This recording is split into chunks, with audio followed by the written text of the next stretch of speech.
Voilà. Alors, bonjour tout le monde. J'espère que vous allez bien. OK? Je vous invite à tapoter, à partager le live. Vous prenez le cœur du jour à côté de mon nom, s'il vous plaît. Voilà. Vous respectez les consignes. Vous partagez, vous tapotez, vous écrivez good live, vous envoyez les objectifs au fur et à mesure. Alors, comme vous le savez, Monsieur Macron est en visite officielle le 23 de ce mois, OK, au Gabon. Il a été accueilli par Monsieur Brice Oligui Nguema. Alors, sa visite était axée sur la souveraineté et le partenariat équilibré. Et pendant cette visite, il y a eu une allocution faite par Monsieur Brice Oligui Nguema que je vais vous faire écouter, ainsi que Monsieur Macron. Mais ce qui est sorti dans cette allocution m'a outré, venant d'un président qui a été élu à 95% par des Edungués. Vous-même, vous allez écouter. Monsieur Brice Oligui Nguema rend des comptes à Monsieur Macron. Comme si Monsieur Macron était son patron. On nous parle de souveraineté, que la visite est axée sur la souveraineté. Mais Brice Oligui Nguema rend des comptes à Monsieur Macron. Il demande à Monsieur Macron d'intervenir afin que Madame Sylvia Bongo et son fils et son mari viennent au Gabon. Répondre de leurs actes. Il ose dire dans son allocution que Sylvia Bongo et son fils et son mari se sont enfuis. Vous êtes là les Gabonais. Quand le procureur général de la République est venu dire que Sylvia Bongo et son fils ainsi que son mari sont sortis de Gabon pour des raisons médicales, est-ce qu'il s'agissait ici de la fuite? Hein? Est-ce qu'il s'agissait ici de la fuite?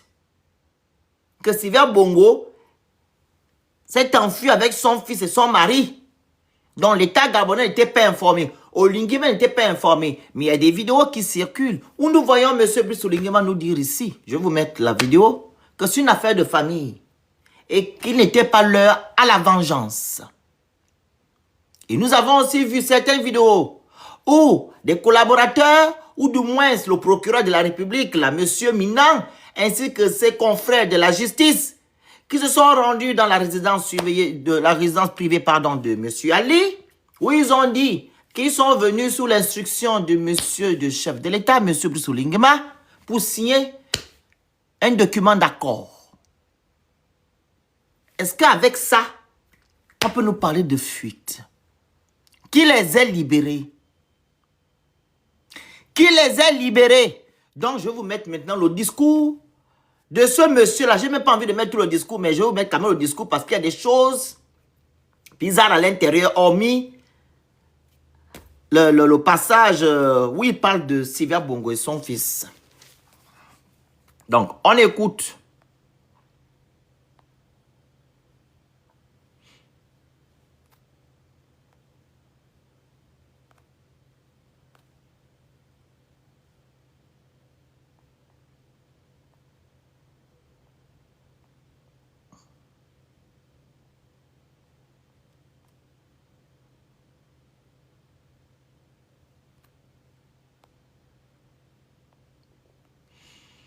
Voici.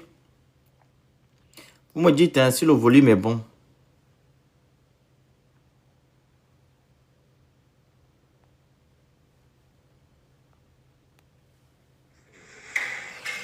Distingués invités, mesdames et messieurs, c'est avec un profond honneur et une grande joie que le peuple et le gouvernement gabonais vous accueillent aujourd'hui à l'occasion de cette visite officielle qui illustre la solidité des liens d'amitié et de respect mutuel entre nos deux nations. Votre présence témoigne de notre volonté commune de prendre un nouveau départ, de bâtir une coopération fondée sur la confiance, le dialogue et l'égalité dans une perspective gagnant-gagnant. Monsieur le Président de la République, Chers frères, je tiens à vous exprimer ma sincère gratitude Chers frères, pour le soutien multiforme que vous avez apporté à notre pays pendant nos transitions politiques. Ce soutien a contribué à la tenue des élections libres et transparentes. dites-moi, au Gabon, il y a eu des élections libres et transparentes. Les élections présidentielles, est-ce qu'elles étaient libres et transparentes? Selon vous, les Gabonais. Si on prend d'abord le code électoral, on prend la constitution gabonaise, est-ce que ces deux choses-là nous permettent d'avoir des élections libres et transparentes? Le code électoral qui a été écrit de manière bananière, comme vous le savez, ils ont fait en sorte que M. Odinga, qui n'avait pas la capacité de se présenter en tant que militaire, il s'est présenté avec la mise en disponibilité. Et concernant la constitution gabonaise, ils l'ont taillé à son image pour mettre les potentiels candidats comme les monsieur... comment il s'appelle? Monsieur Ndosa, les Banganga Moussavou, etc. Ces gens qui ont plus de 70 ans ou bien qui ont 70 ans ne peuvent plus se présenter en tant que président. Et de surcroît, ceux-là qui ont vécu à l'étranger, ceux-là qui ont vécu à l'étranger, hein, qui ont fait plus de 3 ans à l'étranger, ne peuvent pas se présenter. J'ai pris l'exemple de le monsieur qui est à Mangara. Est-ce que ces élections étaient libres et transparentes? Quand on parle de libre et transparent, c'est que le processus, etc., doit être libre et transparent. On doit permettre à tout le monde de se présenter. Et il y en a même d'autres. On a trouvé des échappatoires en disant que non, oh, ils ont des actes de naissance douteux et d'autres, leurs parents ne sont pas augmentés et descendus comme M. Yama. Dites-moi un peu. Quand il vient dire ici que non, les élections étaient libres et transparentes, ça c'est juste les élections présidentielles. Mais quand on parle maintenant des élections législatives, on a vu ce boira-là se passer sur Internet ici, où le PDG, l'UDB ont volé les élections. Même le PDG qui est la mère du vol était étonné de son fils, l'UDB. Mais quand même, vous avez exagéré, hein? On peut voler comme ça? Les anciens ministres, voilà, autant d'Ali et l'ancien ministre qui est M. Ndonsima qui était qui était premier ministre quand Olinguema a fait ça, soi-disant coup d'État pendant la transition, ils sont sortis pour dire comment on appelle ça? D'annuler les élections là. Est-ce que Olinguema a tenu compte de ça? Des élections qui étaient tachées d'irrégularité. Comme lui-même, quand ils ont fait le coup d'État, le 30 août, ils ont dit que non, les élections sont tachées d'irrégularité. Mais pourtant, ils ont fait le coup d'État. Ils ont tout annulé. Mais quand il s'agit maintenant des élections législatives, ils disent non. Il y a eu quelques couacs. Est-ce que le monsieur là, quand il parle, il réfléchit? Ou du moins les gens qui sont autour de lui conseillent ce monsieur-là? On peut venir mentir aux gens comme ça? Qu'aux transparence. Quelle transparence? Avec tout ce qu'on a vu là? Toute la mascarade. Hein? Où les institutions étaient aux ordres. Le ministre de l'Intérieur, c'est un copain à Oligui. Le président de la Cour constitutionnelle, c'est l'oncle d'Oligui. Hein? Il se fout de qui? Qu'est-ce qui a été transparent là? Tapotez-moi le live, partagez le live, vous envoyez les objectifs, vous écrivez que vous l'asseyez par la télévision, pardon. Je vous l'ai déjà dit. Salué par la communauté internationale et à la mise en place progressive de nos institutions. Gage d'un retour à l'ordre constitutionnel nouveau. Nous avons déjà installé l'Assemblée nationale et dans quelques jours, nous mettons en place le Sénat. Donc, renouveau, là c'est... On met en place juste l'Assemblée nationale et le Sénat. C'est ça la restauration des institutions. C'est ça là. Et c'est la restauration des institutions. Quand on part maintenant vers l'Assemblée nationale, vous voyez que l'Assemblée nationale est monochlore. C'est l'UDB, le PDG qui sont en tête là-bas, à l'Assemblée nationale. Le président de l'Assemblée nationale, c'est les gens du UDB. Quand on parle de la restauration des institutions, que tout doit être, les choses, il a dit quoi? Il a utilisé quel terme là? Je remets ça. Il a utilisé un terme là qu'il aime bien utiliser. Attendez. Visite officielle. Je tiens à vous exprimer ma sincère gratitude. Attendez. Place progressive de nos institutions. La mise en place progressive de nos institutions. Retour à l'ordre constitutionnel. Voilà, retour à l'ordre constitutionnel. Dans leur retour à l'ordre constitutionnel, là, c'est que on vient seulement installer les gens. Retour à l'ordre constitutionnel. Où est la restauration des institutions? C'est ce qu'on veut savoir. La restauration des institutions. C'est ça le but. Ce n'est pas le retour à l'ordre constitutionnel. Parce qu'ils pouvaient juste enlever Ali, ok? Enlever Ali, et voilà, on repart. On change juste de tête, on part. Ce n'est pas ça le but. On dit la restauration des institutions. Que tout ce qu'on a subi auparavant, ou de moins les lois qui ne valorisaient pas, ou moins, qui ne valorisaient pas notre République, ou de moins les lois qui nous apportent rien, qui entachent même la République, on devait mettre ces lois-là de côté et refaire tout à zéro. Et prendre des personnes qui sont là pour servir le Gabon et non des personnes qui sont là pour servir un individu. Votre retour à l'ordre constitutionnel, c'est quoi? C'est juste changer la tête, voilà, comme les anciens. C'est pas bon, les gens là qui sont là font le même travail. Les bénis, oui. Les gens qui ne sont pas là pour le peuple, ils sont là pour un individu. Donc votre retour à l'ordre constitutionnel sert à quoi? Ton soi-disant coup d'État servait à quoi? Parce qu'on vit les mêmes choses. Rien n'a été changé là. Rien n'a changé au Gabon. Quand tu fais un compte rendu à M. Macron, Et dans quelques jours, nous mettons en place le Sénat, les mairies, assemblées départementales et le Conseil économique, social et environnemental. Voilà, ces choses-là que tu vas mettre en place, ces gens-là viendront servir qui? Le Gabon ou Oligui? C'est bien beau qu'on a mis en place l'Assemblée nationale. Parce que l'Assemblée nationale, c'est la maison du peuple. Ils doivent être là pour le peuple. Mais quand ils ont fait leur soi-disant campagne, qu'est-ce qu'ils ont dit?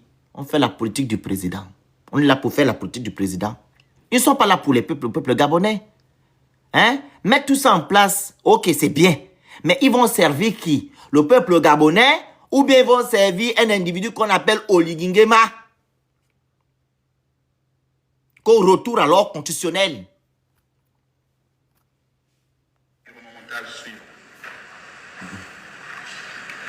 Au-delà de cette transition politique, le Gabon s'est engagé dans une transformation économique ambitieuse, centrée sur la valorisation de ses ressources et l'amélioration des conditions de vie de sa population. La valorisation des ressources. À Sala, je prends l'exemple d'Assala. Ce mauvais projet-là qu'ils ont fait, comment on dit, c'est même pas un projet. L'action qu'ils ont posée là, ils ont acheté à Sala. Monsieur Ndo s'est sorti, dit que non, c'était pas bon de faire cela. Voilà. Vous dites que non, la révalorisation des ressources. À Sala, depuis que vous avez acheté, à Sala fait quoi au peuple gabonais? Combien de Gabonais vous avez, merci la grande, combien de Gabonais vous avez embauché à Sala? Est-ce que le chômage a baissé? Avec Assala, seulement Assala. Combien l'État gabonais dépense chaque fin du mois pour payer Gonvor, l'entreprise suisse? La révalorisation de nos richesses. Combien Assala produit?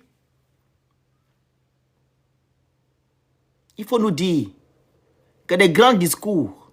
Viens nous dire ce qu'Assala nous produit là jusqu'à présent. Parce que c'est ce que tu as fait. Le premier truc que tu as fait, les Gabonais ont été contents que tu as racheté Assala. Maintenant, Assala nous produit quoi? On a vu récemment, on dit que non, c'est la catastrophe. Et qu'il n'y a même plus le pétrole. Les puits sont vides. Les puits sont vides jusqu'à... Et j'aurais même lu que vous allez enlever les subventions que vous donnez aux gens qui travaillent dans le domaine, le secteur du pétrole. Donc, vous revaloriserez quoi? Ok, vous allez revaloriser maintenant.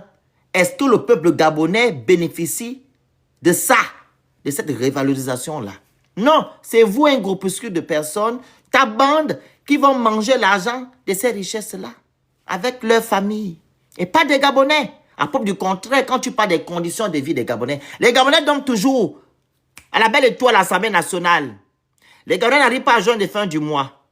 Les Gabonais mangent la nourriture avariée. Il y a l'insécurité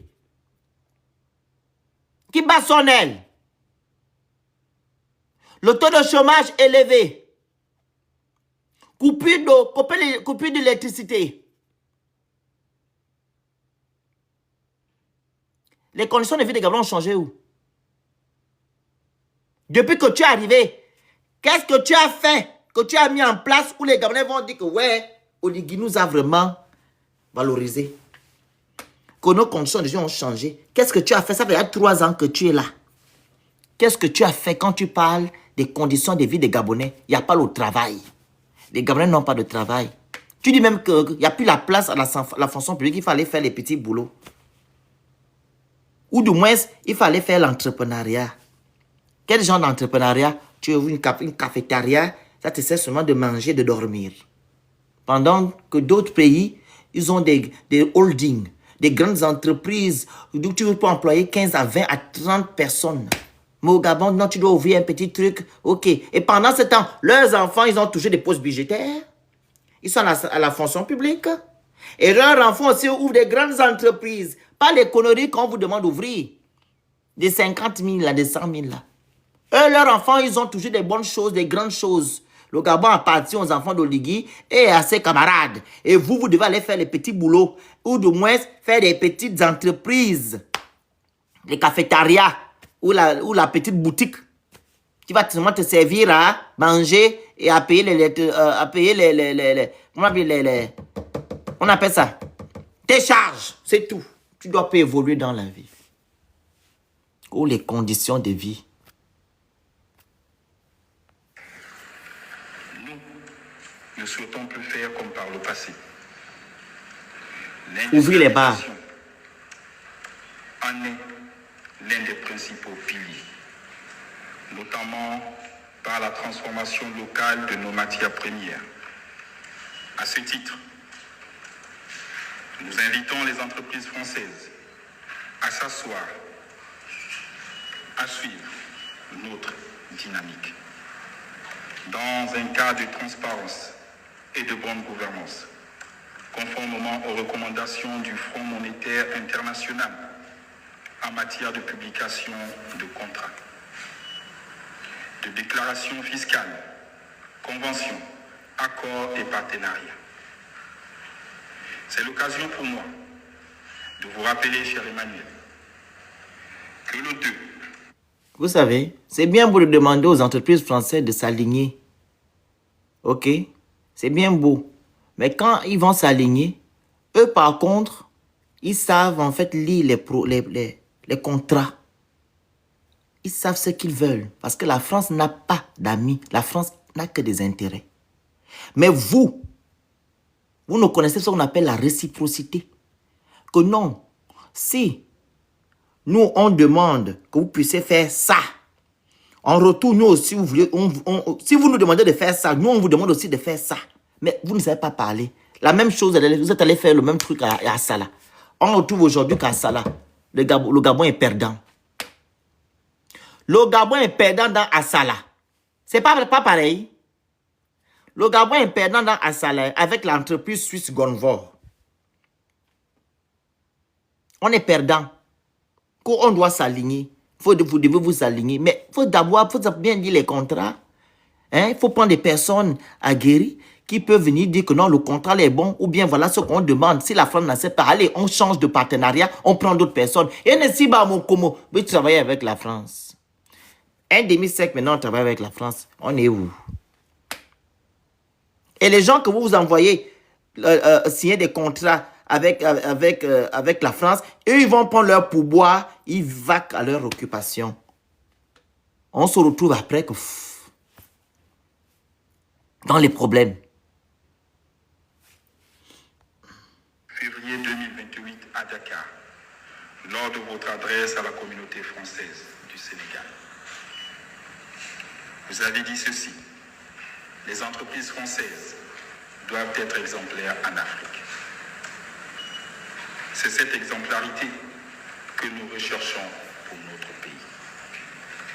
Tapotez le live, partagez le live, envoyez les objectifs, vous écrivez Good Live, prenez le cœur du jour. La France et le Gabon ont besoin l'un de l'autre.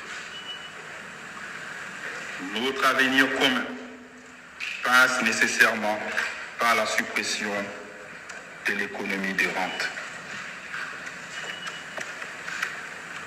Concernant la transformation du manganèse, nous comptons sur votre collaboration afin que le groupe Eramet respecte ses engagements.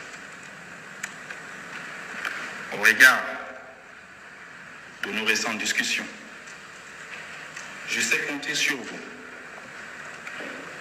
pour amener le groupe Eramet à être plus réactif et surtout aligné à notre vision. Les accords financiers que nous venons de signer en témoignent. Je vous ai parlé des contrats ici, parce qu'ils ne savent pas lire leurs contrats, ou du moins bien détecter ce qu'il y a dans les contrats, ils ne connaissent pas. Quand ils vont demander à Eramet de s'aligner, est-ce que les Gabonais, moi c'est ma question, les Gabonais vont en bénéficier? C'est bien beau de demander à Eramet de s'aligner. Qu'Eramet, on vient transformer la richesse au Gabon. Est-ce que les Gabonais seront dans des bonnes conditions? Ils vont travailler dans des bonnes conditions. Est-ce que les salaires seront revus? Etc. Est-ce que le Gabon va gagner dans ça? Parce que quand vous allez travailler avec Eramet, tu as le courant. Vous avez le courant pour transformer le manganèse. Il y a le courant. Ce sont des choses qu'on doit d'abord mettre en place avant de parler des grandes choses. Il y a le courant au Gabon. Mais récemment, vous êtes allé à la Guinée équatoriale demander le courant là-bas. Mais c'est vous qui voulez transformer les choses. Ce n'est pas interdit de transformer. Mais il faut bien faire les choses. Est-ce que les Gabonais vont en bénéficier? Ce sont vos enfants, les copains et copines qui vont en bénéficier. Ce sont ces gens-là qui vont travailler avec Eramet pendant que les Gabonais vont toujours souffrir sur Ponce Pilate. Je vous ai posé la question à savoir ici.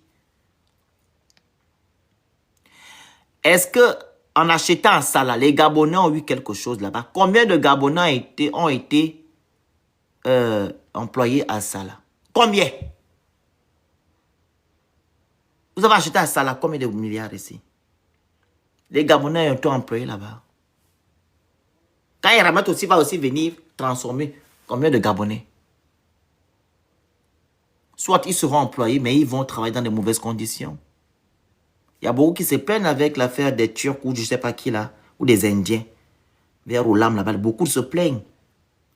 On les emploie, mais ils n'ont pas ce qu'il faut comme condition. Le salaire ne va pas. Ce sont des choses comme ça. C'est bien beau de vouloir transformer les choses, mais ta population souffre.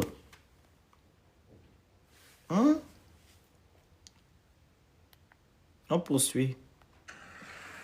De nos liens et de votre soutien à nous accompagner économiquement.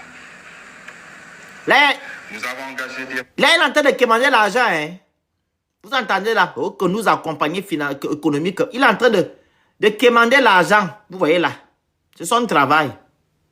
Réformes pour assainir nos finances publiques, restructurer notre dette intérieure et restaurer la confiance économique. Ces efforts doivent désormais s'étendre à notre dette extérieure.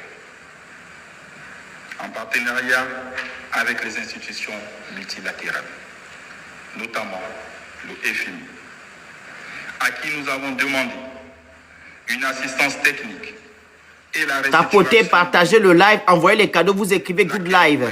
S'il vous plaît, respectez les consignes, prenez le cœur du jour.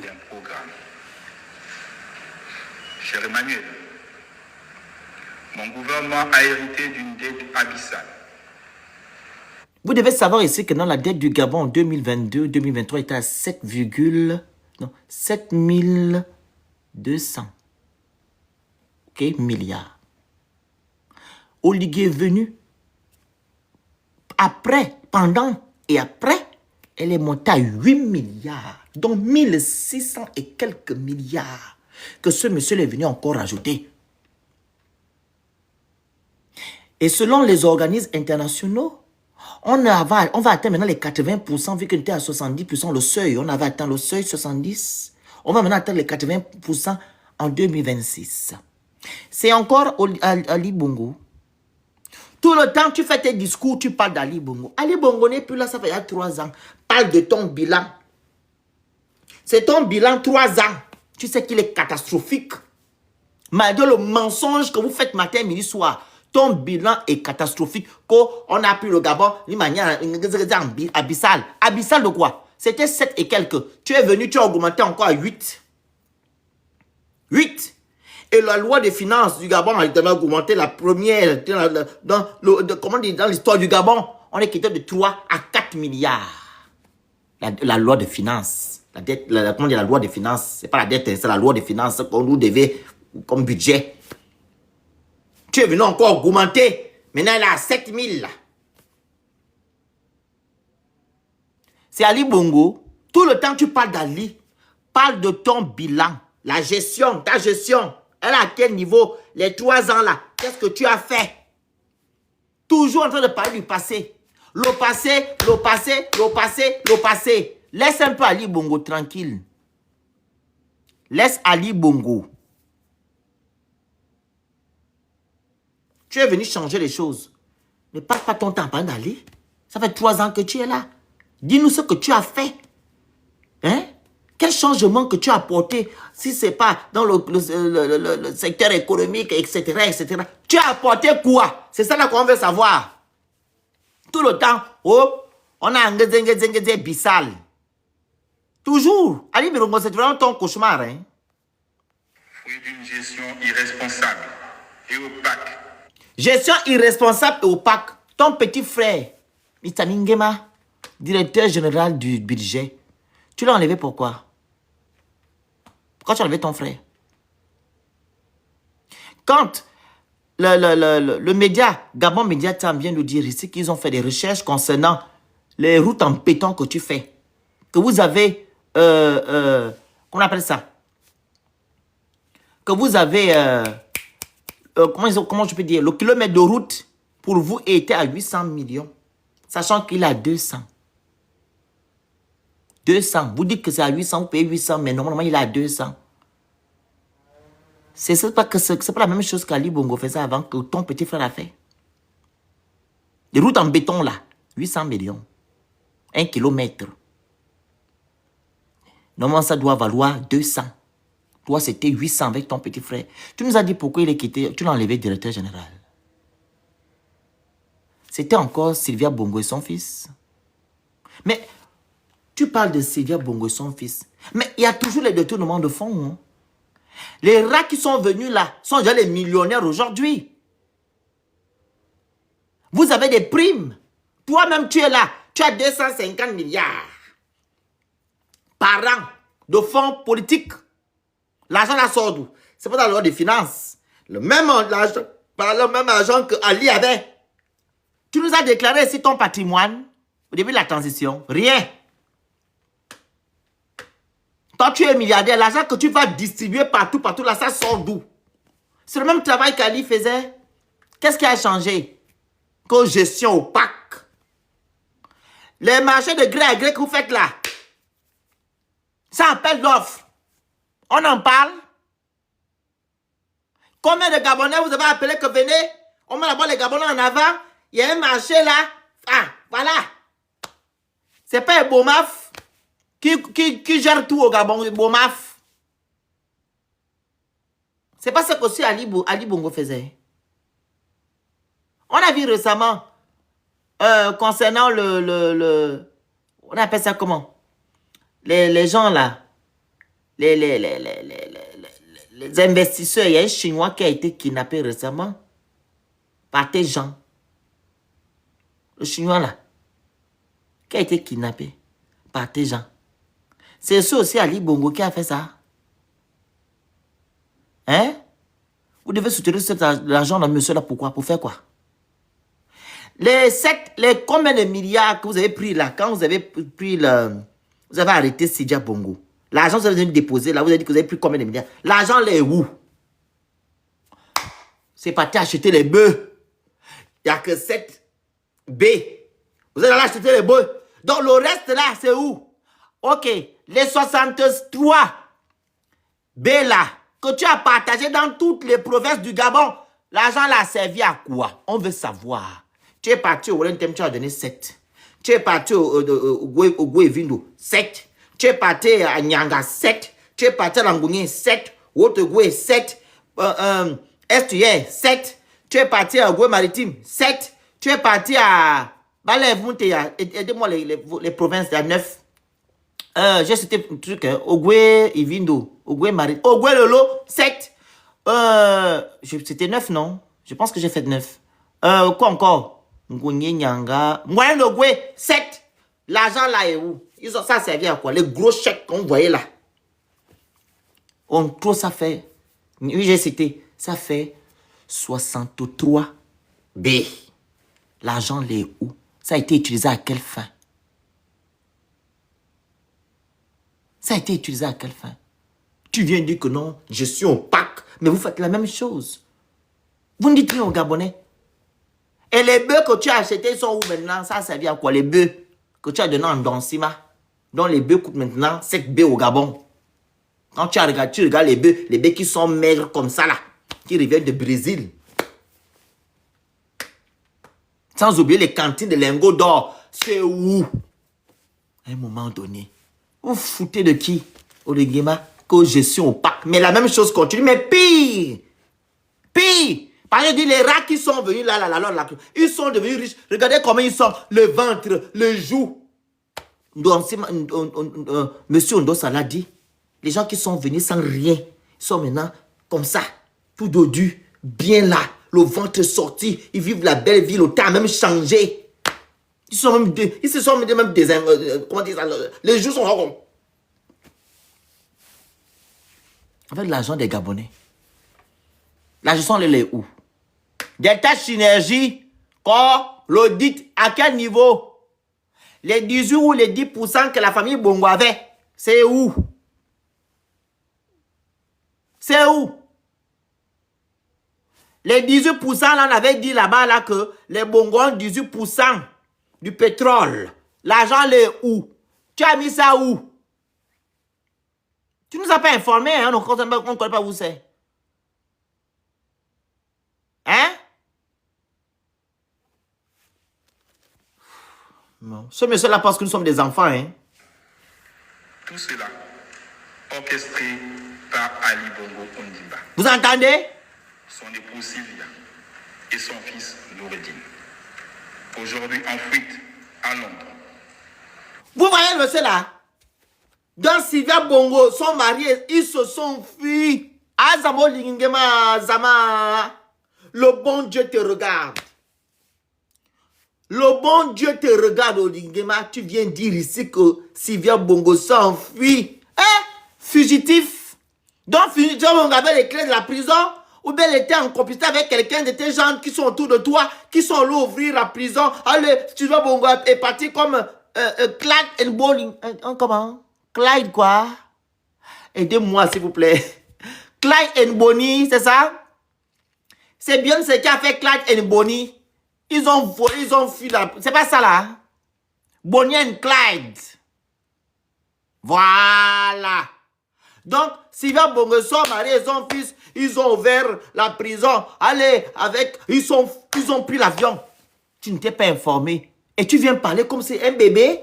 Il vient dire, papa, tu vois là, j'avais les prisonniers, ils se sont enfuis. Donc, elles avaient les clés. Et tes collaborateurs étaient où? Non, le papa là, non, tu nous as assez humiliés, pardon. Pardon. Tu peux à un moment donné, quand tes homologues arrivent au Gabon, tu laisses peut-être ton coordinateur ou bien ton conseiller parler. Toi, tu restes tranquille. Ne viens plus parler parce que, pardon, tu nous émules matin, midi, soir. C'est honteux qu'un président qui a été élu à 94% vienne parler comme ça. Et tu vois des Gabonais qui sont en train d'acclamer. C'est une honte. C'est une honte. Tu rends des comptes à Macron. Macron, c'est ton patron. Ah, je me souviens que quand tu es parti, je sais pas où vous êtes parti, à Rome. Tu es parti taper comme ça. Macron, tu me vois, tu me vois. Quand il était en train de parler avec, comment il s'appelle, Trump, il t'a pas calculé, tu es parti taper comme ça. Macron, Macron. Donc tu refais la même chose dans ton propre pays. Au point les Gabonais sont allés à l'aéroport avec Gabonais, mais ils n'ont pas mis nous. Vous allez me dire que nous sommes africains, on a une façon de faire. Ah bon? Tous les présidents africains qui viennent au Gabon là-bas, vous les accueillez comme ça. Vous faites ce que vous avez fait aujourd'hui, hier, le 23 dimanche, c'est ça? Est-ce que vous faites ça? Tous les présidents africains qui viennent, est-ce que je vois toute cette communiqué ou une communication, pardon, comme vous avez fait quand Macron est venu? Et quand toi-même tu viens ici en France, toi-même tu viens en France, j'ai vu les Français là-bas t'attendre à l'aéroport. Comme j'ai vu là. Au point où vous avez dit, même, c'était Zedungue, la famille, s'il vous plaît. Ils ont fait une pancarte où ils ont demandé l'extradition de Jonas Molanda, de Princesse et de Thibault. Vous voyez à quel point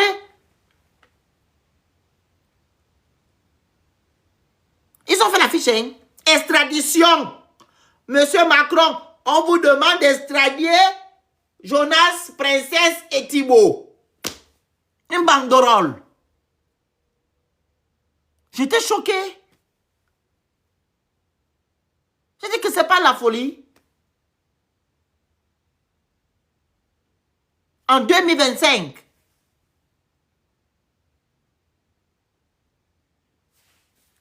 c'est incroyable. Et refusant de se présenter devant les tribunaux de notre pays. Et se refusant comment de se présenter. Des gens qui ont subi la torture. Vous avez dépossédé ces gens-là de leurs biens. Parce que Sylvia Bongo, elle est milliardaire. Son père était milliardaire. Le groupe AXA, ça appartenait à son papa. Dans la sous-région, partout. Son père est milliardaire. Elle est héritière. Tu l'as pris, c'est bien. Sylvia Bongo n'a pas commencé à être milliardaire là, en 2020. Elle a l'argent auparavant. Son père a laissé des millions à cette fille-là. Toi, tu as pris ses biens pourquoi? Tu l'as torturé. Tu as torturé son enfant. Tu as VUL son fils. Et je pense aussi qu'elle a subi aussi les mêmes choses. Et tu penses qu'ils vont venir au Gabon? Parce qu'ils vont venir rendre des comptes? Et je te dis quelque chose. Sylvia Bongo est française. Elle est anglaise. Donc, elle ne sera jamais extradée. Et les pays comme la France et Londres ne peuvent pas extrader leurs ressortissants. Leurs ressortissants feront la prison chez eux et non dans un pays comme le Gabon où on ne respecte pas les droits de l'homme. Ok? Et Macron, comme tu l'as si bien dit, on va écouter. Nous comptons Uh-huh. sur la coopération judiciaire Uh-huh. entre nos deux États Uh-huh. pour que les décisions de justice Uh-huh. soient exécutées Uh-huh. et que les avoirs détournés Uh-huh. soient restitués au peuple gabonais. Tu nous laisses dans tes conneries, Olégué. Ne cite plus notre nom dans tes choses. Parce que tu as d'abord pris à Sylvia sans notre consentement. Tu ne nous as jamais fait de compte. Un. Et deuxièmement, Macron, il est président de la République française. Un pays d'état de droit où il y a la séparation de pouvoir. L'exécutif ne se mise pas dans les affaires du judiciaire. Ce que tu fais au Gabon, les Samsel, tu appelles, libérer tel, faites tel, rentrer tel en prison. Macron ne peut pas le faire. Si Macron avait la possibilité de le faire, je pense que monsieur, comment il s'appelle, l'ancien président de la France, ça s'appelle comment? Monsieur, donnez-moi son nom, j'ai oublié le nom du papa là qu'on a foutu en prison là. Sarkozy devait être dehors. Juste. Le coup de fil de Macron suffisait. Qu'il aille se reposer chez lui. Mais il ne peut pas. Donc, ne pense pas que la France, c'est une république bananière. Ils ne seront jamais extradés. D'abord, il n'y a pas de prison au Gabon. Tu vas mettre Sylvia Bongo dans quelle prison? Et Sylvia Bongo dit que non, elle a un dossier qui a 218 pages. Que tout ce que vous avez vu à faire, c'est de la mascarade. Vous avez peint Sylvia Bongo, son fils, en tant que le grand bandit du Gabon. Et que le Gabon a commencé à être détruit en 2020. Monsieur Olenguema, vous vous foutez de qui? Le Gabon a commencé en 2020. Le Gabon a commencé en 1967 quand Omar Bongo a été élu président de la République. C'est là qu'il y a eu les détournements de fonds. La gabégie, l'oligarchie, le népotisme, le clientélisme, tous ces mots-là, la corruption, sont nés quand ton président, celui que tu prends comme mentor, ton Dieu, Omar Bongo, était à la tête de notre pays. C'est là que ces choses-là sont nés. Ta maman, qu'on appelle Passant, elle a volé combien de milliards à la Banque de Luxembourg? Tu l'as arrêté? Hein? Tous tes ministres, les anciens ministres que tu décores aujourd'hui, qui sont honorés aujourd'hui, les Ping, les Mimboto, ils sont devenus milliardaires en quoi faisant? Ce n'est pas l'argent des Gabonais. Ce n'est pas l'argent des Gabonais. Quand tu demandes les avoirs, et les avoirs que tu as pris chez Sylvia, c'est où? Tu as fait quoi de cet argent? Ces bijoux, ces sacs Hermès de 500 millions, là c'est où? Ces voitures, c'est où? C'était pour toi? Pendant que l'affaire était pendante à la justice, toi tu t'es accaparé de leurs biens. C'est ce qu'elle dit dans son discours du 3 juillet 2025. Je ne suis pas en train de dire ici que dans Sylvia Bongo, elle est sainte. Mais on n'accuse pas à son ennemi ce qu'il n'a pas fait. Quand tu veux être juste dans la vie. Et Sylvia Bongo n'avait aucun statut au Gabon. Elle est première dame. Qu'est-ce que les chefs ou les gens qui tenaient des institutions ont fait? Marie-Madeleine Bourantou, en tant que présidente de la Cour constitutionnelle, 32 ans à la Cour constitutionnelle, elle n'a jamais eu le droit. Elle est où aujourd'hui? Tu as accueilli Madame Marie Bourantou le 17 août. Là-bas, ça mène à l'autre là. À la place de l'indépendance. Et pourtant, celle-là, elle devait être où aujourd'hui? Derrière les barreaux. 32 ans sans lui le droit. Tu parles d'inclusivité. Inclusivité, quand ça t'arrange, tu prends ceux-là qui ont fait le soi-disant cruauté avec toi. Parce que c'est la même chose. C'est ce qui est. Il y a un document qui est sorti là. J'ai même fait la vidéo dessus. Où il parle d'amnistie. Amnistie. On a amnistié qui? On dit ceux-là qui étaient hors du Gabon, dans le Gabon, et l'armée qui étaient hors du Gabon, qui étaient au Gabon. Donc, vous avez fait un coup à Sylvia Bongo, au peuple gabonais, le 30 août. Vu que vous avez su que non, il y a eu des irrégularités, pourquoi alors vous n'avez pas remis le pouvoir à Ondosa et recompté les coins où il y avait des irrégularités? Non, parce que vous devez protéger et préserver votre système. Et vous accusez Sylvia Bongo de tous les maux du Gabon. Mais non, c'est injuste. Vous-même, vous étiez où? Vous avez accepté ça. Des Gabonais de souche. Parce que vous préservez, vous protégez vos intérêts. Vous n'avez rien à foutre de l'intérêt général. Ça ne vous intéresse pas.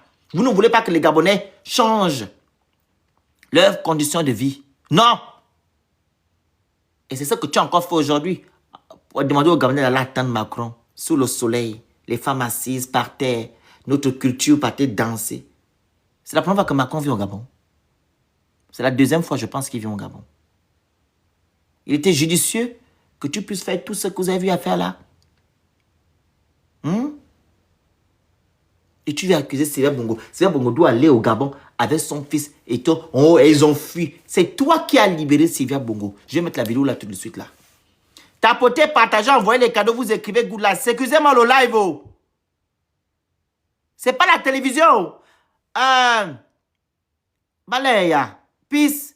Faut toujours écrire en commentaire. Partagez, tapotez, partagez, envoyez des objectifs. S'il te plaît. S'ils ne font pas, tu bloques les commentaires, ils vont aller faire leur truc ailleurs. C'est la télévision. C'est la télévision.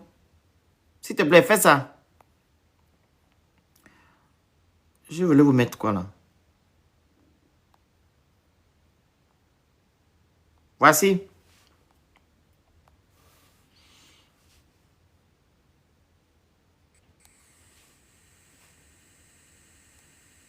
Écoutez. Ne bloque pas les commentaires. Écris seulement en commentaire. Toi, tu graves. Bloque les commentaires.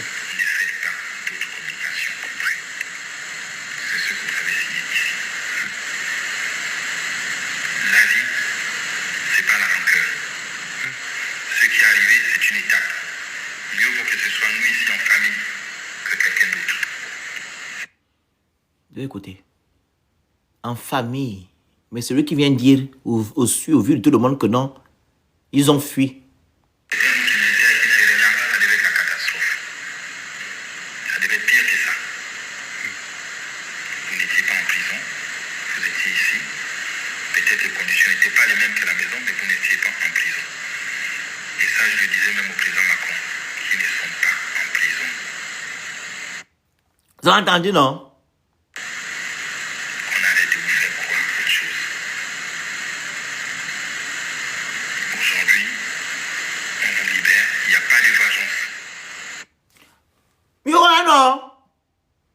Aujourd'hui, on vous libère, il n'y a pas de vengeance. Bloquez-moi le dindon qui m'est d'écrire là. Des audios de l'IA. Mais bimoni ou est lang. Lang nous azout. Bloquez ça. C'est un belé quoi là. Il va aller faire son zoab ailleurs. Bora nyone borolier ko il y a.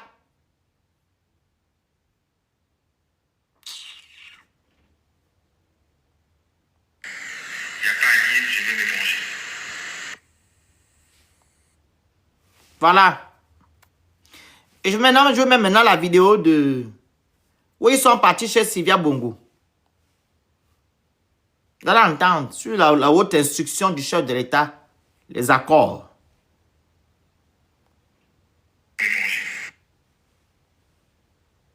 Tapotez, partagez le live, vous envoyez des objectifs et vous écrivez good live.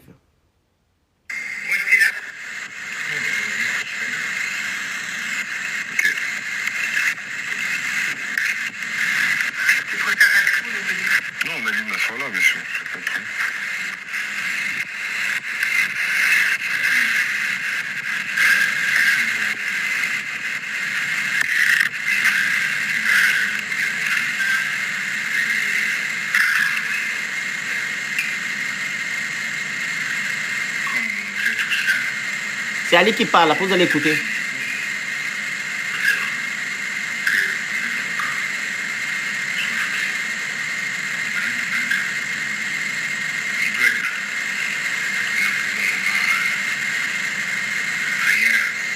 Je vous explique un peu.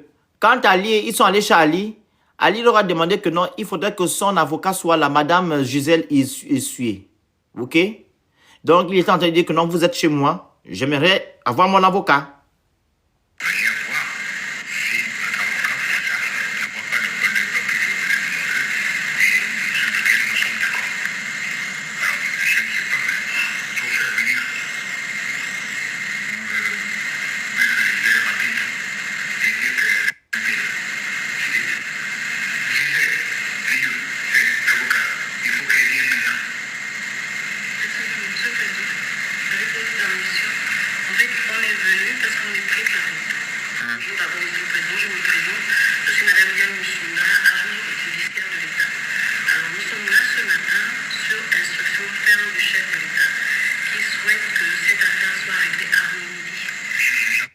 Vous avez entendu? Sur l'instruction du chef de l'État, il souhaite que cette affaire soit réglée avant midi. Vous avez entendu? Voilà. Donc, il y avait qui chez le président de la République, l'ex-président? Il y avait le procureur là, Minal. Il y avait la présidente de la cour d'appel. Il y avait aussi 3 avocats, les mêmes avocats, vous avez vu là, celui qui faisait même les trucs avec sa copine dans la salle. Il était là aussi. Il parlait avec, il était aussi à côté de madame Diane, la sœur de Zita. Voilà. Donc, ils sont allés chez Ali, sur l'instruction du chef de l'État. Pour aller signer des accords. Les accords qui permettront à ce que Sylvia Bongo et son fils Voilà, ne parle pas. Monsieur Claverie Bouma, est-ce que vous êtes une personne intelligente ou faites semblant? Tu viens dire assez qui défend Sylvia Bongo. Je défends l'état de droit. Mon pays, c'est un pays banal, une république bananière. Je n'ai pas des voyous. C'est ça là que je suis en train de dénoncer. Il n'est pas logique. Quand on vient vous libérer, l'hôtel août, on voit encore les mêmes choses. Ça ne se fait pas. Sylvia Bongo a volé et son fils ont volé. Que la justice agisse. Tu viens dire à qui ici que non, on soutient Sylvia Bongo? Personne ne soutient Sylvia Bongo ici. C'est l'argument que vous prenez. Personne ne soutient Sylvia Bongo.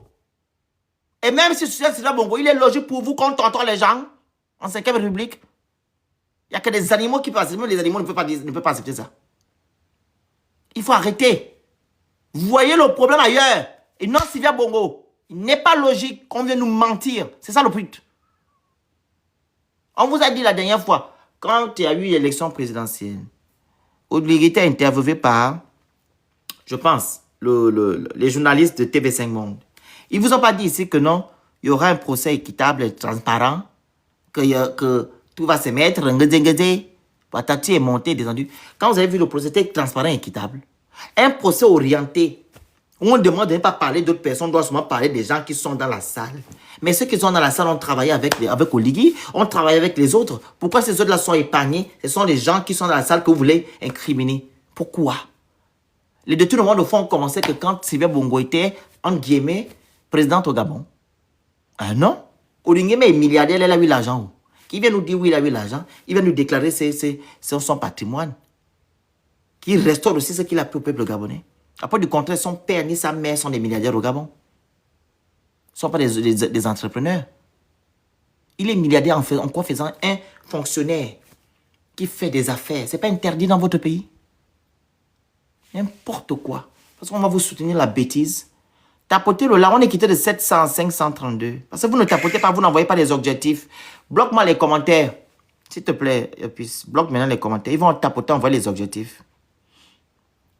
C'est pas la télévision ici. Ça n'a qu'à descendre.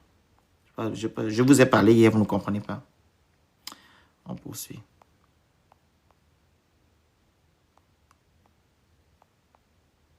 YouTube.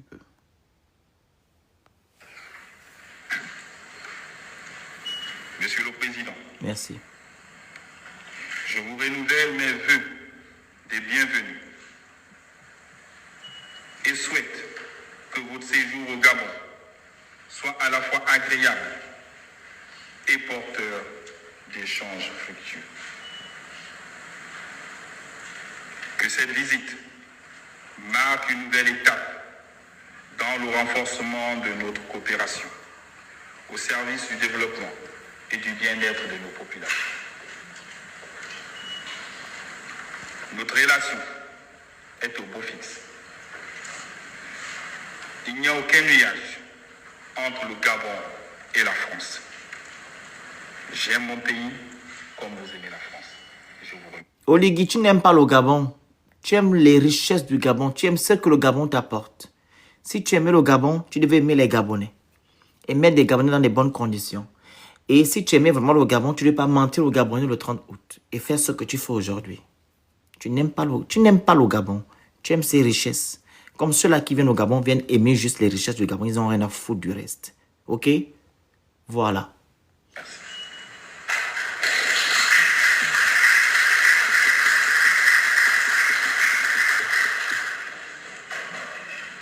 On va mettre une petite partie du discours de Macron. Tapotez, partagez, envoyez les cadeaux, vous écrivez Good Life. Sans que ça reste comme ça fermé. Je vous ai parlé hier, vous ne comprenez pas. Encore très présent Comme c'est la télévision ici. de 2023 et particulièrement heureux d'être là à vos côtés aujourd'hui dans ce moment. Le 30 août 2023 a été un tournant dans l'histoire politique du Gabon et vous avez ouvert une nouvelle ère fondée sur le renouveau, l'inclusivité, la pluralité des opinions. Non. Que nos deux... Monsieur Macron, il faut arrêter de raconter des histoires. Nouvelle ère de quoi? Du banditisme? Vous avez des gens des renseignements qui sont au Gabon. Arrêtez de dire ce que vous dites là, c'est faux. Rien n'a changé au Gabon. Le Gabon est en train d'aller dans les affres de la malédiction. Le Gabon est en train de sombrer. Hein? Le Gabon est en train d'aller dans les affres de la malédiction. Rien n'a changé, il n'y a pas de nouvelle ère. Il y a juste eu un remplacement. Parce que quoi? Les deux gangs ne s'entendaient pas. Mais quand vous posez des questions aux Gabonais, ceux-là qui connaissent ce qui se passe, ils vont vous dire, Monsieur le Président de la République, Monsieur Emmanuel Macron, rien n'a changé. On vit les mêmes mots. Il y a toujours la même classe sociale qui tient les rênes du Gabon, qui bénéficie des richesses du Gabon, pendant que les Gabonais lambda souffrent. Les institutions gabonaises ne sont pas fortes. Nous avons des hommes forts. C'est ça. La restauration de la dignité des Gabonais n'a jamais été effective. C'est ça le truc. Qu'est-ce qui a changé? Ok, je comprends. Ce qui vous intéresse, ce sont vos intérêts. Mais l'opinion du peuple, ou du moins les conditions du peuple gabonais ne vous intéressent pas. Raison pour laquelle vous dites que non, nous sommes dans une nouvelle ère. Nous ne sommes pas dans une nouvelle ère. Nous sommes dans les problèmes au Gabon. La dictature est en plomb au Gabon. Comment ça se fait que en 2025, on va bannir la page Facebook d'un ex-premier ministre qui est opposant aujourd'hui, qu'on appelle M. Bilebizé. Bannir sa page parce qu'il dénonce. On menace les activistes matin, midi, soir. On fait des communiqués matin, midi, soir. On bannit les pages des activistes. C'est ce qu'on n'a jamais vu au temps d'Ali. On menace les gens au Gabon. On torture les gens matin, midi, soir. Combien de personnes qui sont tombées sous la transition? Je mets Jouan Bunda, un militaire lui-même, il est parti. Glenn. Qu'est-ce qui a changé? Nouvelle ère de quoi? La coupure d'eau, l'électricité se sont même accentuées. Qu'est-ce qui a changé? Rien n'a changé. Nous sommes dans les problèmes au Gabon. Les enlèvements, etc. Qu'est-ce qui a changé? Ah, ce sont vos intérêts. Vous avez dit qu'il y a 85 entreprises françaises au Gabon, non? Ok. Deux pays partagent profondément. Et c'est pour cette raison que la France a, dès les premiers instants, soutenu la transition. Vous avez... Et ce qui est triste, c'est que les mêmes gens là que vous êtes en train de dire, vous dites que vous avez changé, ça a changé d'air. Mais vous avez soutenu Ali, non? Vous avez soutenu Ali. Quand on ne soutient pas quelqu'un, on ne travaille pas avec la personne. Vous avez soutenu Ali. Les mêmes propos que vous tenez là, vous avez tenu les mêmes propos Ali. Donc on sait. C'est le peuple gabonais qui est ma boule, qui ne comprend rien. Ah oui. Surtout ceux-là qui sont allés vous attendre à l'aéroport. Et voulu une transition ouverte à toutes les forces politiques, à toutes les sensibilités. Vous vous êtes donné des délais et vous les avez respectés. Quel délai? Ce qui a été précipité là. Tout dans la précipitation. Il a vite fait les élections présidentielles, etc., etc. Les élections législatives, tout a été fait vite, au cours électoral, vite, avant même la constitution gabonaise. Délai de quoi? Délai, quel délai a respecté quel délai? Parce que le monsieur voulait enlever maintenant sa veste, son uniforme de policier ou de militaire pour porter la veste comme il porte aujourd'hui. Pendant que les gens de l'AESU portent les treillis, ils ont fait le coup d'État, les vrais coups d'État, où on voit le changement. Depuis la base. C'est parce qu'on a au Gabon la révolution du palais. Il appelle ça coup de libération. On a libéré qui? Je veux dire ici avec beaucoup de force, c'est ce que je dis partout où il y a des situations déstabilisées. Je donne le Gabon en exemple. Qu'est-ce que vous avez su faire? Et c'est ce chapitre que vous êtes en train de clore en cette fin d'année de transition politique. Mais à chaque fois que vous avez pris des engagements vis-à-vis des Gabonaises, des Gabonais, vis-à-vis de la communauté internationale, vous les avez respectés. Vous avez également souhaité que cette transition soit rapide, en effet, et c'est le peuple gabonais qui, le 12 avril dernier, vous a apporté largement à la tête de l'État, faisant de vous le premier... Oh non, rectification, prenez ce que vous voulez prendre. C'est 450 et Dungi, et avec les morts à l'intérieur, et les gens qui ont voté 3 fois, 4 fois. La liste électorale du Gabon, elle a 950 000 Gabonais. Est-ce logique qu'il y a 450 qui vont voter à 95%? Depuis où Ou bien depuis... Est-ce que vous avez entendu qu'il y a un score soviétique à 95% depuis que le monde a évolué? Il n'y a que dans les pays dictatoriaux où on trouve les gens à 95%. Si Oligui Nguema avait laissé tous les Gabonais se présenter, sans triche, sans tailler la constitution à son image, vous pensez qu'il devait avoir 95%? Après avoir eu ces 95%, qu'est-ce qu'il vous a fait? Il allait vous casser vos maisons. Vous cassez les maisons jusqu'à Mbani, il a été vendu. Sylvia Bongo, comme il dit, elle s'est enfuie avec sa famille. Sans oublier les autres, les taxes, par-ci, par-là. Président de cette nouvelle République, après en avoir changé la Constitution et les termes. Et vous l'avez rappelé, les échéances nationales qui restent et locales vont permettre de parachever dans les semaines qui viennent tout le processus. C'est aussi pour cela que je souhaitais être à vos côtés aujourd'hui. Je veux féliciter l'ensemble des Gabonaises et des Gabonais pour avoir écrit les premières pages de cette nouvelle histoire et vous dire notre gratitude pour cela. Quelle histoire? Ce sont des gens qui n'avaient rien avant qui sont en train d'écrire l'histoire. Les gens qui sont avec Oligui Nguema, qui sont devenus des milliardaires aujourd'hui en moins de 2 ans, ils ont des grandes maisons, des grandes voitures. Vous pensez qu'un Gabonais peut vous dire qu'il a écrit une nouvelle histoire? Le Gabonais souffre. J'en reçois des messages matin, midi, soir. Le Gabonais souffre. Quelle nouvelle histoire? Non, l'histoire, c'est juste changer le nom. On change juste de nom. Vous pensez que c'est ce que les Gabonais voulaient? Non. Le Gabonais veut la rupture. Mettre fin au système Bongo PDG. C'est le système Bongo PDG qui détruit notre pays. Tant que le système Bongo PDG est toujours là, a toujours des racines partout, rien ne changera. Et un Gabonais conscient ne peut pas vous dire que non, les choses ont changé au Gabon. Qu'ils sont dans une nouvelle ère. Non! Si vous dites que nous sommes dans une nouvelle ère de la misère, oui. C'est ça là, c'est vrai. Il y a du mensonge, de la manipulation et la ruse, oui. Ça c'est vrai. Parce que les gens là utilisent le mensonge, la manipulation et la ruse. Ce nouveau Gabon, il est visible. Libreville se transforme, avance. Vous avez voyez, cher peuple gabonais, dans le changement du Gabon, c'est Libreville. Libreville avance. Il n'y a pas dit le Gabon change. Il y a des travaux dans tout le territoire gabonais. Où c'est Libreville? Tous les Gabonais vivent à Libreville. Même au Ligue, c'est qu'il n'y a pas la décentralisation au Gabon. Tout c'est Libreville. Et même là, vous parlez de Libreville. Libreville, non. C'est le littoral où ils vont construire. J'ai vu une vidéo où on montre l'immeuble Tower. L'immeuble de 50 étages à Macron. Tower. Donc les immeubles Tower, là, vous pensez que les Gabonais lambda iront là-bas? Ils vont séjourner là-bas dans ces immeubles-là? Non, ce sont des gens qui viennent d'ailleurs qui iront pour se faire du blé. C'est un Gabonais qui n'a rien à manger. Il ne peut pas aller à Tower. Il peut juste aller faire les photos pour mentir, faire les clashs sur TikTok avec les Ivoiriens. À part ça, il va faire quoi? Il pourra se prendre un appartement là-bas, ou du moins, comment on appelle ça? Un box pour faire un bar, ou bien du moins faire un salon de coiffure, ou bien une boutique. Qu'au Libreville. Libreville, ce n'est pas le littoral, hein? Voilà. Et le Gabon, ce n'est pas Libreville. La capitale économique du Gabon est dans les Alpes de la malédiction. Rien n'est fait là-bas.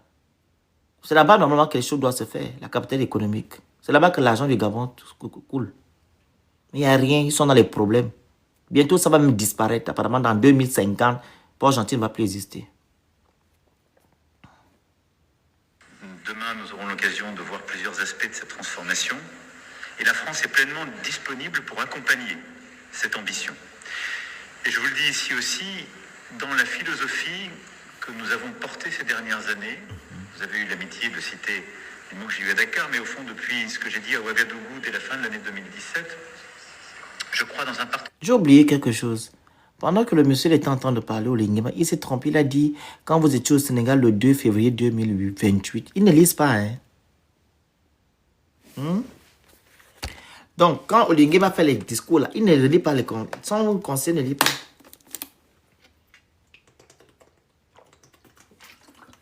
Ils ne lisent pas, hein. Le 2 février 2018, Dieu Yuan 2028. Il ne relit pas les documents.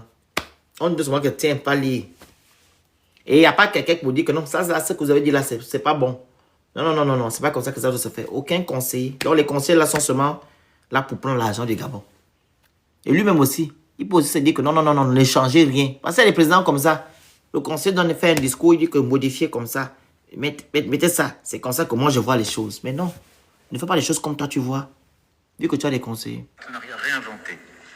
Et en effet, dans une relation qui soit respectueuse, où nous devons être exemplaires les uns et les autres, et où les situations doivent amener à des partenariats gagnant-gagnant. Je soutiens totalement ce que le président de la République vient de dire. C'est-à-dire que l'Afrique ne peut plus être un continent de simple extraction des ressources. On doit réussir à construire des nouveaux modèles, mais ce qui suppose des investissements énergétiques, des transformations de pratiques, mais où on valorise, où on transforme ces ressources de manière accrue. Et donc nous accompagnons ce partenariat gagnant-gagnant, respectueux des intérêts de chacun. C'est ça. Nous faisons sur un chemin critique qui doit être aussi... Si c'est un rapport gagnant-gagnant, combien sont payés les employés français qui viennent travailler au Gabon? Je prends juste l'exemple des gens qui sont dans le secteur du pétrole là-bas. Est-ce qu'un employé français, un pétrolier français est payé au même titre qu'un pétrolier gabonais? Au rapport gagnant-gagnant. Quand il s'agit de faire les contrats, c'est gagnant-gagnant. Hein? Mais quand les Gabonais vont les signer aussi, ils ne savent pas lire, il n'y a pas de réciprocité. Mais quand vous allez regarder aussi les salaires des gens, les Gabonais gagnent, voilà, moins. Ils n'ont pas de bons salaires, pendant que les expats ont des salaires qui sont vraiment exorbitants. Rapport gagnant-gagnant. Ce n'est pas de votre faute, hein. C'est la faute des Gabonais. Vous avez raison. Cohérent et compétitif. Et c'est exactement les discussions que nous avons eues avec d'ailleurs nos entreprises, financement, et on a fait avancer ensemble beaucoup de choses. C'est pour ça, pardonnez-nous, que nous vous avons fait attendre. Mais nous, on souhaite accompagner en effet l'ambition que vous avez en matière d'eau. Et donc on va avancer pour aller plus vite. On souhaite accompagner votre ambition en matière de gestion des déchets. Là aussi, on va avancer plus vite. En termes d'infrastructure, là aussi, on va avancer plus vite et on a trouvé le cadre. En matière de train, c'est le contrat à l'instant qui a été signé entre le ministre et l'Agence française de développement qui va permettre d'avoir, grâce à l'Union européenne et à la France, un accompagnement financier qui permette de développer ce projet qui est extrêmement structurant. Et puis en matière de manganèse, avec les engagements que nous avons trouvés et ce cheminement qu'on va d'ailleurs suivre ensemble tous les 2 mois pour réussir à transformer davantage et créer plus de richesses dans votre pays. Vous savez, il y a 85 filiales françaises qui sont présentes ici, des dizaines d'entreprises créées par des Français, souvent... 85 filiales françaises qui sont représentées, voilà, qui sont implantées, au Gabon. Ces gens-là payent combien d'impôts au Gabon? Les entreprises là. Ils embauchent combien? Ils ont dit 12 000 salariés. Et il y a combien de Gabonais? Attendez, on va écouter. Qui représentent plus de 12 000 emplois, majoritairement gabonais. Toutes, dans ce nouveau cadre et ce nouveau Gabon, veulent investir encore davantage et adhérer dans cet esprit de respect mutuel à ce partenariat gagnant-gagnant. Voilà l'ambition que nous portons sur le plan économique, c'est s'inscrire dans le projet qui est le vôtre et le faire avec esprit de responsabilité, honnêteté et respect mutuel. La sécurité est également un pilier historique de notre coopération. C'est la partie là, écoutez. La récente escale du porte-hélicoptère amphibie Tonnerre dans vos eaux en témoigne. De même que la refonte de notre partenariat de défense. Vous le savez, j'avais annoncé cela il y a quelques années, on en a surtout parlé, et ces 2 dernières années, nous avons totalement transformé notre partenariat de défense. Nous l'avons réinventé, comme partout sur le continent. Il repose maintenant sur une coopération réciproque, sur un travail de soutien, l'expression des besoins par les armées gabonaises. La France y répond. Avec plus de formation, avec des programmes communs, des exercices communs, avec des programmes d'équipement. Et donc, nous avons réussi à complètement changer la philosophie. On a des programmes de formation au sein d'une base franco-gabonaise. Nous voulons faire du Gabon une référence régionale, notamment grâce à nos écoles nationales à vocation régionale et à la création, que nous sommes heureux de confirmer, de l'Académie de protection de l'environnement et des ressources naturelles. Alors, vous vous rappelez, c'était en 2022 ou 2021. Il est maintenant en retraite, le général, je ne sais pas quoi, j'ai oublié son nom. Vous savez que les pays africains ne veulent plus qu'il y ait des bases militaires françaises dans les États, non? Vous le savez. Donc, le général, là, je ne sais pas comment il s'appelle, Castalou, je ne sais pas, Castalou, Casta, je ne sais pas quoi, là, j'ai oublié son nom. Il avait dit que non, pour remédier à cela, pour toujours avoir de l'influence dans les pays africains, il faut faire des formations et tout, et tout. Donc, les Gabonais qui seront formés là-bas, ils vont travailler pas pour le Gabon, mais pour la France. Pour toujours soutirer les informations, etc., etc. Pour toujours avoir la même mise. Donc, d'une autre manière, en fait, de manière voilée. Donc, ils vont réduire l'effectif. Que d'avoir les 300, 400 ou 500 militaires français au Gabon, ils vont réduire. Ils vont rajouter les 400 là par les militaires gabonais, mais formés par les Français. Ils vont travailler par la France. C'est pas moi qui le dis, hein. C'est le général là. Vous tapez sur YouTube. Il parlait. C'était à l'Assemblée nationale. Voilà, il était en train de parler à l'Assemblée nationale. C'est cette idée-là qu'ils ont pris. Que Macron est en train de dire actuellement là, que non, on a réussi. Donc, ils ont réussi. Et les Africains ont dit que, ok, ils valident. Mais c'est la même chose. D'une autre façon. Parce que les militaires gabonais qui seront formés par les Français, ils ne vont pas travailler pour vous, pour les Gabonais. Ils vont travailler pour la France. Je pense que j'ai la vidéo là dans mon WhatsApp. Si je peux trouver ça tout à l'heure quand je vais faire monter quelques personnes, ok? Donc, il y a toujours la même mise de l'État français sur les pays africains, d'une autre manière. Dédié à la lutte contre le braconnage et l'orpaillage illégal, et à ce socle que nous avons décidé de bâtir ensemble. L'avant-dernier point, que je voudrais faire, c'est sur la protection de l'environnement. C'est un axe fort que nous avons eu ces dernières années, et c'est aussi toute l'ambition que la France porte dans la région, mais aussi en Amazonie ou dans l'Indo-Pacifique, de protection des forêts primaires. Nous avons en effet ce partenariat pour les forêts du bassin du Congo qui est important, et nous en assurons la co-facilitation ensemble. La France affecte intégralement les revenus de l'accord de conversion de dette, 60 millions d'euros, à la gestion durable des écosystèmes forestiers et au développement de la filière bois-forêt. Et c'est d'ailleurs grâce à ce que nous avons bâti ensemble, à cette facilitation, qu'on a pu lancer lors de la COP30 de Belém, cet appel de Belém pour les forêts d'Afrique centrale, qui a été vraiment consolidé par notre travail conjoint et que nous avons pu compléter avec d'autres adhésions. Et en effet, le Gabon reste très riche de sa nature et nous voulons vraiment vous accompagner dans le travail exemplaire que vous avez toujours su mener. Et je veux finir par un dernier point. La vraie richesse du Gabon, c'est sa jeunesse, ce sont ses femmes et ses hommes. Elles sont où? La créativité de ses artistes, l'énergie de sa jeunesse, l'inauguration du nouvel institut français du Gabon, rénové après 1 an de travaux, illustre notre volonté de continuer à faire rayonner votre culture et soutenir l'entrepreneuriat culturel.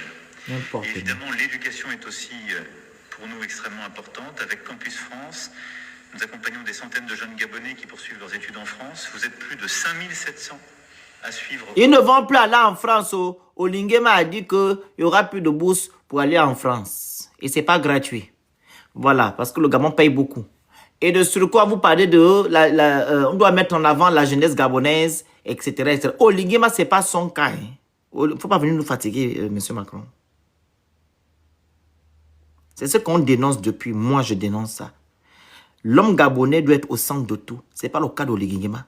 Si l'homme gabonais était au centre de tout, on n'est pas allé casser les maisons des gens de l'Assemblée. Ou du moins faire des choses sans dire aux Gabonais quand Sylvain Bongo, son fils et son mari sont sortis de territoire gabonais. Et l'affaire de Mbani, on ne connaît pas ce qui s'est passé là-bas. On veut nous raconter ici que non, voilà les documents ont fait monter, descendu. Jusqu'à présent, on ne sait rien. On ne connaît pas ce qui s'est passé. Donc on fait les choses sans les Gabonais. Et la jeunesse gabonaise jusqu'à présent, elle est assise à la maison. 40% de chômeurs. Et c'est les jeunes qui sont assis à la maison, pas de boulot. Leur travail, c'est aller attendre les présidents comme toi à l'aéroport. Leur travail, c'est de faire du kounabélisme pour pouvoir manger, pour pouvoir avoir une place. C'est ça l'avenir des jeunes Gabonais. Faire les placements. Être la maîtresse de tel. Le maître de tel, c'est leur travail. Et pour avoir un boulot, tu dois avoir un parrain. C'est le travail au Gabon. Pour avoir un boulot, tu dois être de l'UDB. Pour avoir quelque chose à manger, tu dois être de l'UDB. C'est ça, la jeunesse du Gabon. Elle va évoluer comment dans ça? Et puis, en gros, elle est en pleine dans la mendicité. Monsieur Macron, ne venez pas vous foutre de Gabonais, pardon. Je sais que ce n'est pas de votre faute. C'est la faute des gens qui gèrent le Gabon parce qu'ils n'aiment pas les Gabonais. Ils aiment que ce que le Gabon leur donne, c'est-à-dire les richesses, les biais, des avantages, les opportunités, etc. Mais quand ils ont besoin des Gabonais, pendant les élections, des adhésions, voilà, très bien. Et quand ils ont besoin des Gabonais, c'est quand il y a les élections, là ils reconnaissent que non, voilà, ils sont quelque part. Et malgré ça, même, ils n'ont même pas besoin d'eux parce qu'ils peuvent voler les élections comme ils veulent. Ils peuvent voler comme ils veulent, quand ils veulent, sans même l'apport de la société gabonaise, c'est-à-dire les jeunes, la jeunesse. Ils n'ont pas besoin. Comme ils ont dit que le Gabon c'est une république, c'est voilà pourquoi ils font le semblant là. Voilà, on va un peu demander les voix, faire la mise en scène, mais derrière, ils n'ont pas besoin des Gabonais. Parce qu'ils sont là pour rester au pouvoir, ils font ce qu'ils veulent comme ils veulent. Ils ont l'armée, ils ont tout. Lui-même qui est là, il est encore militaire général. Pourtant, ce n'est pas ça qu'il nous a dit le 30 août. Qu'il devait restaurer la dignité, restaurer les institutions, organiser les élections et remettre le pouvoir au civil. Lui-même, il est général aujourd'hui. La preuve, j'ai vu un article du Monde, on l'a appelé putschiste. Un article du Monde. Le Monde a appelé le putschiste. Le putschiste, comme grand titre. Hein. Lui, il dit qu'il n'est pas putschiste. C'est écrit